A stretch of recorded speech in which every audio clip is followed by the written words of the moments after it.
Bienvenue sur Africa 24 dans cette nouvelle édition du QG Weekend. Au sommaire de l'actualité présidentielle au Burkina Faso, 6,5 millions d'électeurs sont attendus aux urnes ce dimanche. Le président sortant, Roch Marc Christian Kaboré, brigue un second mandat. Il fait face à 12 adversaires, dont le chef de file de l'opposition Zéphirin Diabré et Di Kombo-Igo, candidat du CDP, parti de l'ancien président Blaise Compaoré. Le Niger, appuyé par l'Association internationale de développement à travers un accord de financement destiné au développement des industries extractives, le développement local et à la lutte contre la pandémie de coronavirus. Le secteur des assurances en Afrique, une source clé de capitaux. Nous partirons au Bénin. Gros plan sur ce secteur encore méconnu. Les Burkinabés votent donc ce dimanche pour le premier tour de l'élection présidentielle. Près de 6,5 millions de Burkinabés sont attendus aux urnes pour élire à la fois leur nouveau président, mais aussi l'ensemble de l'Assemblée nationale. Ce double scrutin se déroule, vous le savez, sous la menace terroriste, empêchant la tenue des élections dans au moins un cinquième du territoire. Plus de 10 000 observateurs ont été déployés dans le cadre de ces élections. 13 candidats sont en lice pour la magistrature suprême. On retrouve Zéphirin Diabré, le chef de file de l'opposition, ou encore Di Kombo-Igo, candidat du CDP. Parmi les candidats également, le chef de l'État sortant, Roch Marc Christian Kaboré, qui brigue un second mandat. Écoutez d'ailleurs le président sortant, c'était ce matin. Il s'agit également de la paix dans notre pays. Donc il est important que chaque Burkinabé aille voter et choisir celui qui dirige le pays demain. C'est tout ce qu'on demande et je voudrais encore vous remercier. Comme je vous ai dit, les polémiques c'est pour notre jour. On a fait la campagne, chacun a parlé, c'est terminé. Aujourd'hui on vote. Je leur demande seulement de se mobiliser et de faire leur choix. C'est tout. En Côte d'Ivoire, Henri Konan-Bédié suspend le dialogue politique entamé le 11 novembre avec le chef de l'État Alassane Ouattara, quelques jours après l'élection présidentielle qui a abouti à la réélection contestée du président sortant. Le dialogue politique entamé était censé aboutir à un dégel des relations entre pouvoir et opposition. Le président du PDCI annonce néanmoins une possible reprise, mais seulement sous certaines conditions. Écoutez Henri Konan-Bédié. La lutte continue. La lutte continue et continuera. Donc, grâce à vos soutiens, bien entendu, le dialogue qui s'est amorcé à l'hôtel du Golfe, vous en avez entendu parler. Depuis quelques jours, vous n'entendez plus rien. Et c'est pour des raisons précises. Il n'est pas possible de continuer ce dialogue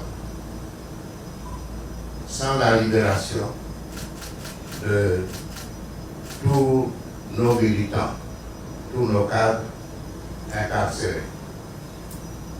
Il n'est pas possible de continuer ce dialogue sans la levée du blocus qui achève encore quelques-uns d'entre eux comme Hubert Oulari. Donc, j'ai suspendu ce dialogue jusqu'à ce que nos frères soient libérés. Suspendu également ce dialogue jusqu'à ce que ceux qui ont été forcés de fuir à l'étranger opèrent un retour sécurisé chez nous. Et ce sont là des préalables non négociables. La noix de cajou, source importante de devises pour le Burkina Faso. Le secteur doit prochainement bénéficier d'un projet portant sur 550 millions de francs CFA. Objectif, relancer le secteur de l'anacarde, secteur vital pour 100 000 personnes qui accèdent encore difficilement à la formation et au financement, condition pourtant indispensable pour le développement de la filière. Marie-Raphaëla Ntolo. Dans le cadre du projet baptisé « Initiative de renforcement des capacités productives des entreprises de la filière anacarde », la filière burkinabé de la noix de cajou profitera d'un financement de 550 millions de francs CFA. Ce fonds approuvé dans le cadre d'un partenariat signé le 13 novembre 2020 entre le Conseil burkinabé de l'anacarde et l'Agence de financement et de promotion des petites et moyennes entreprises vise à soutenir les compagnies actives dans la filière noix de cajou.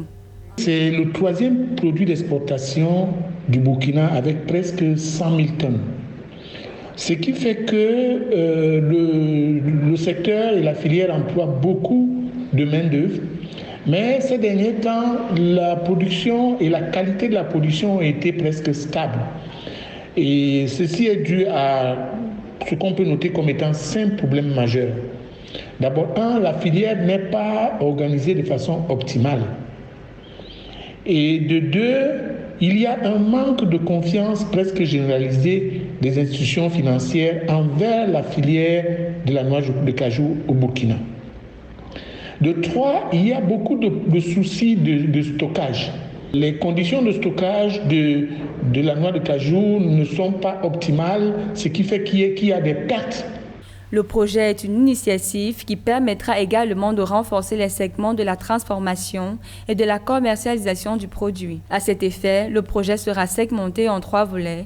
Le premier, qui sera financé à hauteur de 200 millions de francs CFA, permettra d'acquérir des équipements de base par les petites entreprises de transformation. Le second, dont les coûts reviendront à 300 millions de francs CFA, portera sur le renforcement de capacité et le troisième, quant à lui, sera accentué sur la formation. Sur le marché international, il y a des producteurs alternatifs qui semblent fournir aux Indiens, qui sont les principaux importateurs, des produits alternatifs à une qualité concurrentielle meilleure. Des pays comme le Kenya sont en train de faire leur bonhomme de chemin en termes de production de la noix de cajou. Et cette production, dans les prochains jours, pourrait menacer les exportations du Burkina Faso pour toute la filière de la noix de cajou. Rappelons que ce projet, baptisé Initiative de renforcement de capacité productive des entreprises de la filière anacarde, s'étendra sur une durée de 2 ans et que la noix de cajou forme, avec le coton, le sésame et le carry, le quator des principaux produits agricoles exportés par le Burkina Faso. Le gouvernement nigérien devrait bénéficier de plusieurs dizaines de milliards de francs CFA en faveur notamment des industries extractives et de la lutte contre le Covid-19. Ces fonds seront mobilisés dans le cadre d'un accord de financement entre le gouvernement nigérien et l'Association internationale de développement. Les précisions de Joël Ballot. Le Niger a approuvé un financement de l'Association internationale de développement, filiale de la Banque mondiale, d'un montant de près de 55 milliards de francs CFA.